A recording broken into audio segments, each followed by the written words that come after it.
ਸਤਿ ਸ਼੍ਰੀ ਅਕਾਲ ਜੀ। ਅੱਜ ਮੈਂ ਤੁਹਾਨੂੰ ਬਣਾਉਣਾ ਦੱਸੂਗੀ ਇਹ ਵਾਲਾ ਡਿਜ਼ਾਈਨ।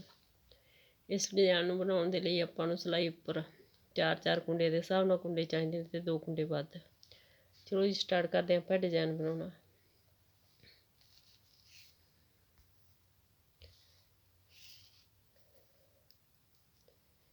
ਪਹਿਲੇ 2 ਕੁੰਡੇ ਉਲਟੇ, ਇਸ ਵਾਲੇ ਕੁੰਡੇ ਨੂੰ ਇਸ ਤਰ੍ਹਾਂ ਉਲਟਾਵਾਂਗੇ ਤੇ ਧਾਗਾ ਆਪਣੀ ਸਾਈਡ ਹੀ ਰੱਖਾਂਗੇ।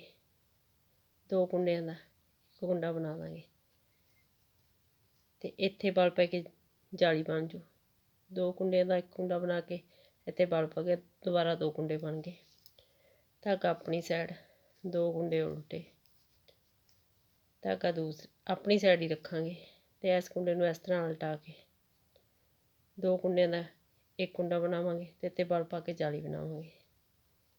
ਧਾਗਾ ਆਪਣੀ ਸਾਈਡ, 2 ਕੁੰਡੇ ਉਲਟੇ, ਧਾਗਾ ਆਪਣੀ ਸਾਈਡ ਹੀ ਰੱਖਾਂਗੇ ਤੇ ਇਸ ਕੁੰਡੇ ਨੂੰ ਇਸ ਤਰ੍ਹਾਂ ਉਲਟਾ ਕੇ ਇਸ ਤਰ੍ਹਾਂ 2 ਕੁੰਡਿਆਂ ਦਾ ਇੱਕ ਕੁੰਡਾ ਬਣਾਵਾਂਗੇ ਤੇ ਬਲ ਪਾ ਕੇ ਜਾਲੀ ਬਣਾਵਾਂਗੇ। ਧਾਗਾ ਆਪਣੀ ਸਾਈਡ, 2 ਕੁੰਡੇ ਉਲਟੇ, ਧਾਗਾ ਆਪਣੀ ਸਾਈਡ ਹੀ ਰੱਖਾਂਗੇ ਤੇ ਇਸ ਕੁੰਡੇ ਨੂੰ ਇਸ ਤਰ੍ਹਾਂ ਉਲਟਾ ਕੇ 2 ਕੁੰਡਿਆਂ ਦਾ ਇੱਕ ਕੁੰਡਾ ਬਣਾਵਾਂਗੇ ਇਸ ਤਰ੍ਹਾਂ ਤੇ ਇੱਥੇ ਬਲ ਪਾ ਕੇ ਜਾਲੀ ਬਣਾਵਾਂਗੇ। ਧਾਗਾ ਆਪਣੀ ਸਾਈਡ, 2 ਕੁੰਡੇ ਉਲਟੇ, ਧਾਗਾ ਆਪਣੀ ਸਾਈਡ ਹੀ ਰੱਖਾਂਗੇ ਤੇ ਇਸ ਕੁੰਡੇ ਨੂੰ ਉਲਟਾ ਕੇ 2 ਕੁੰਡਿਆਂ ਦਾ ਇੱਕ ਕੁੰਡਾ ਕਰਾਂਗੇ ਤੇ ਇੱਥੇ ਬਲ ਪਾ ਕੇ ਜਾਲੀ ਬਣਾਵਾਂਗੇ। ਧਾਗਾ ਆਪਣੀ ਸਾਈਡ, 2 ਕੁੰਡੇ ਉਲਟੇ, ਇਸ ਕੁੰਡੇ ਨੂੰ ਇਸ ਤਰ੍ਹਾਂ ਉਲਟਾਵਾਂਗੇ ਤੇ 2 ਕੁੰਡਿਆਂ ਦਾ ਇੱਕ ਕੁੰਡਾ ਕਰਾਂਗੇ ਤੇ ਧਾਗਾ ਆਪਣੀ ਸਾਈਡ ਰੱਖਾਂਗੇ ਤੇ ਬਲ ਪਾ ਕੇ ਜਾਲੀ ਬਣਾਵਾਂਗੇ। ਧਾਗਾ ਆਪਣੀ ਸਾਈਡ, 2 ਕੁੰਡੇ ਉਲਟੇ, ਇਸ ਕੁੰਡੇ ਨੂੰ ਇਸ ਤਰ੍ਹਾਂ ਉਲਟਾਵਾਂਗੇ ਤੇ 2 ਕੁੰਡਿਆਂ ਦਾ ਇੱਕ ਕੁੰਡਾ ਕਰਾਂਗੇ ਤੇ ਧਾਗਾ ਆਪਣੀ ਸਾਈਡ ਰੱਖਾਂਗੇ ਤੇ ਬਲ ਪਾ ਕੇ ਇੱਥੇ ਜਾਲੀ ਬਣਾਵਾਂਗੇ। ਧਾਗਾ ਆਪਣੀ ਸਾਈਡ, 2 ਕੁੰਡੇ ਉਲਟੇ। ਦੂਸਰੀ ਸਿਲਾਈ, ਪਹਿਲੇ 2 ਕੁੰਡੇ ਸਿੱਧੇ,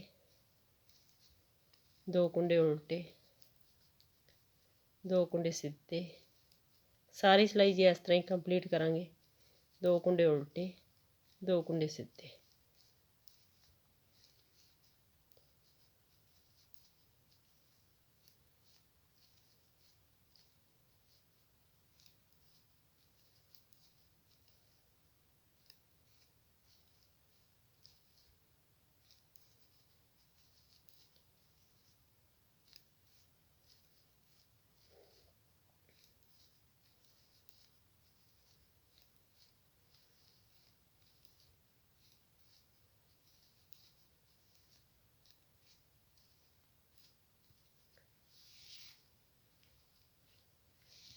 ਤੀਸਰੀ ਸਿਲਾਈ, ਪਹਿਲੇ 2 ਕੁੰਡੇ ਉਲਟੇ, ਧਾਗਾ ਦੂਸਰੀ ਸਾਈਡ। ਪਹਿਲਾਂ ਆਪਣੇ ਇੱਧਰ ਦੀ 2 ਕੁੰਡਿਆਂ ਦਾ ਇੱਕ ਕੁੰਡਾ ਬਣਾਇਆ ਸੀ ਪਿੱਛੇ ਤੋਂ, ਹੁਣ ਆਪਾਂ ਅੱਗੇ ਤੋਂ ਇਸ ਤਰ੍ਹਾਂ 2 ਕੁੰਡਿਆਂ ਦਾ ਇੱਕ ਕੁੰਡਾ ਬਣਾਵਾਂਗੇ। ਧਾਗਾ ਪਿੱਛੇ ਰੱਖਾਂਗੇ ਤੇ 2 ਕੁੰਡੇ ਉਲਟੇ ਬਣਾਵਾਂਗੇ। ਇਸ ਤਰ੍ਹਾਂ ਬਲ ਪੈ ਕੇ ਜਾਲੀ ਬਣ ਜੂ ਆਪਣੇ ਕੋਲ। 1 2, ਧਾਗਾ ਦੂਸਰੀ ਸਾਈਡ, ਇਸ ਤਰ੍ਹਾਂ 2 ਕੁੰਡਿਆਂ ਦਾ ਇੱਕ ਕੁੰਡਾ ਕਰਾਂਗੇ, ਧਾਗਾ ਪਿਛਲੀ ਸਾਈਡ ਰੱਖਾਂਗੇ ਤੇ 2 ਕੁੰਡੇ ਉਲਟੇ ਬਣਾਂਗੇ ਤੇ ਇੱਥੇ ਬਲ ਪੈ ਕੇ ਜਾਲੀ ਬਣ ਜੂ। ਧਾਗਾ ਪਿਛਲੀ ਸਾਈਡ, 2 ਕੁੰਡਿਆਂ ਦਾ ਇੱਕ ਕੁੰਡਾ ਕਰਾਂਗੇ ਤੇ 2 ਕੁੰਡੇ ਉਲਟੇ ਬਣਾਂਗੇ। ਇਸ ਤਰ੍ਹਾਂ ਸਾਰੀ ਸਿਲਾਈ ਜੀ ਆਪਾਂ ਇਸ ਤਰ੍ਹਾਂ ਹੀ ਕੰਪਲੀਟ ਕਰਾਂਗੇ।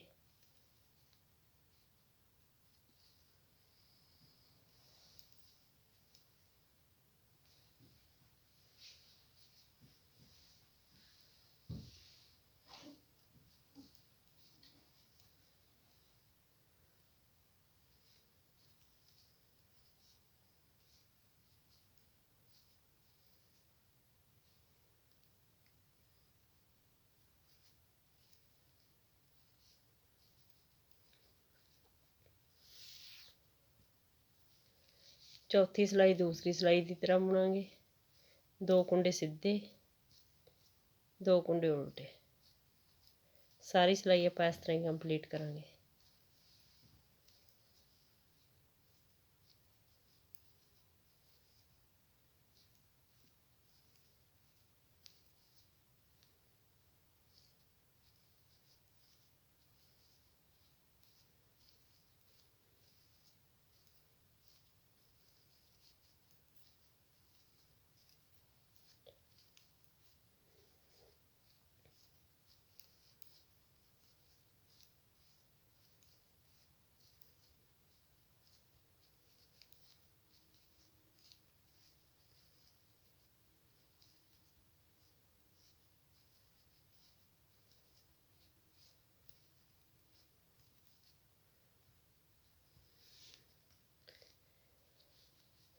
ਇਹ 4 ਸਲਾਈਆਂ ਨੂੰ ਬਾਰ-ਬਾਰ ਰਿਪੀਟ ਕਰਦੇ ਜਾਓ ਤੇ ਇੱਕ ਸ਼ਾਨਦਾਰ ਡਿਜ਼ਾਈਨ ਤਿਆਰ ਕਰਦੇ ਜਾਓ।